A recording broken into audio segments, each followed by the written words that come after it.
Un homme a braqué une banque pour 25 millions, et au final, n'a été condamné qu'à moins de 2 ans de prison. À sa sortie, non seulement il a profité de cette fortune, mais il a aussi tourné un film retraçant le braquage afin de gagner encore davantage. Le plus incroyable, c'est que le film, dès sa sortie, a rencontré un immense succès au box-office. Et à l'origine de toute cette histoire, il n'y avait qu'un simple mégot de cigarette jeté négligemment. Intrigué en voyant le mégot remonter le courant, Araujo décida de le suivre. Lorsqu'il disparut dans une bouche d'égout, Araujo leva les yeux et découvrit qu'il se trouvait juste devant la banque Rio, la plus riche de la région. Une idée germa aussitôt dans son esprit. En suivant les plaques d'égout le long des rues, il constata que tout le réseau souterrain de la ville était interconnecté. C'est alors qu'il prit sa décision, il allait creuser un tunnel pour braquer la banque. Mais tous ceux qui s'y connaissent le savent, un braquage ne se fait jamais seul. Araujo porta son attention sur un homme nommé Mario, une figure bien connue du milieu, voleur chevronné et investisseur criminel disposant de fonds et de relations considérables. Pourtant, lorsqu'Araujo lui exposa son plan, Mario le regarda comme s'il avait affaire à un fou. La banque Rio était l'établissement le plus sécurisé du pays, si un simple tunnel suffisait à y pénétrer, elle aurait fermé depuis longtemps. Pour le convaincre, Araujo l'emmena devant la banque, glissa un mètre ruban dans une bouche d'égout, puis conduisit Mario à l'intérieur des canalisations jusqu'à l'endroit exact où le ruban réapparaissait. Estamos a 18 metros de ser millonarios. La démonstration était imparable. Mario comprit alors que le plan était réalisable. Très vite, ils recrutèrent une équipe de complices. Afin de repérer la structure interne de la banque et localiser précisément la salle des coffres, Araujo entra dans le hall avec un appareil photo et se mit à photographier ostensiblement les caméras de surveillance. Son comportement attira immédiatement l'attention des agents de sécurité, mais c'était précisément son objectif, provoquer une intervention pour confirmer l'emplacement du coffre. Lors de la fouille, les vigiles découvrirent qu'il n'y avait aucune photo sur l'appareil. En réalité, Araujo avait déjà retiré la carte mémoire. Faute de preuves, la sécurité dut le relâcher. Une fois le plan intérieur obtenu, restait à calculer l'angle et la distance du tunnel.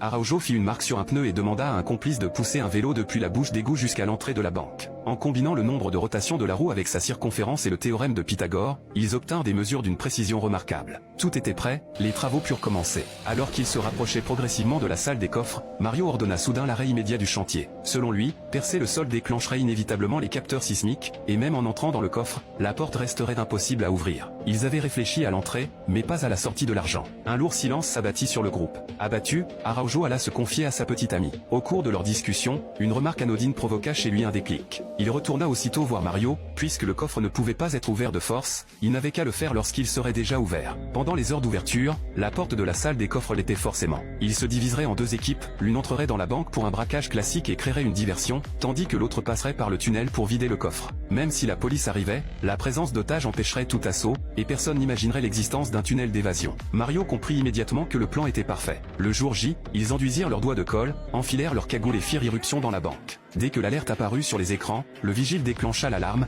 et des unités de police lourdement armées arrivèrent rapidement sur place. Le spectacle pouvait commencer. Les braqueurs sortirent d'abord avec un otage, feignant la panique et donnant l'impression d'être acculés, laissant croire que la porte principale était leur seule issue. Ils relâchèrent ensuite un agent de sécurité afin qu'il informe la police qu'il restait encore de nombreux otages à l'intérieur, dissuadant toute intervention brutale. Pendant ce temps, la seconde équipe pénétra dans la salle des coffres par le tunnel et utilisa des outils de crochetage spécialement conçus, capables d'ouvrir une serrure en 5 secondes. Les coffres appartenaient à des particuliers et contenaient aussi bien des liasses de billets que des lingots d'or, comme un gigantesque jeu de hasard. La police dépêcha un négociateur, et Mario se chargea des discussions. Sácame a toda la gente que está en el techo. No quiero ver un puto rati porque te mato un rehén en vivo y en directo. ¿Me escuchaste? Craignant pour la sécurité des otages, les forces spéciales reçurent l'ordre de se retirer.